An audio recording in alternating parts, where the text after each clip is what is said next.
31च्या रात्री भारतामध्ये द्राक्ष, आईस क्यूब, कोल्ड ड्रिंक आणि आलू भुजियाला प्रचंड मागणी असल्याचं पाहायला मिळालेलं होतं.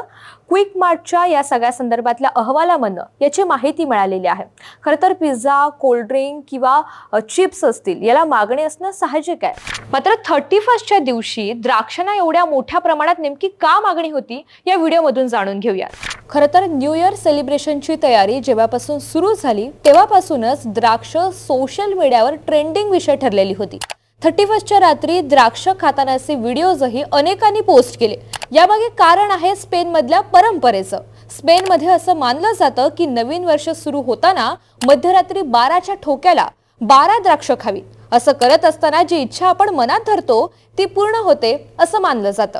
नवीन वर्ष चांगलं जाण्यासाठी, इच्छा पूर्ण होण्यासाठी ही परंपरा मानली जाते. खास करून नव्या वर्षभरात प्रेम शोधण्याचं हे रहस्य असल्याचं सुद्धा अनेक जण मानतात.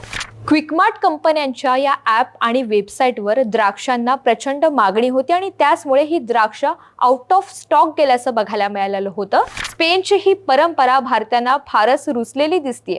या ट्रेंड विषयी आणि परंपरेविषयी तुम्हाला नेमकं काय वाटतंय हे कमेंट करून आम्हाला नक्की सांगा. या आणि अशा इंटरेस्टिंग व्हिडिओसाठी NDTV मराठीच्या सगळ्या सोशल मीडिया प्लॅटफॉर्मला सबस्क्राईब करायला, फॉलो करायला विसरू नका.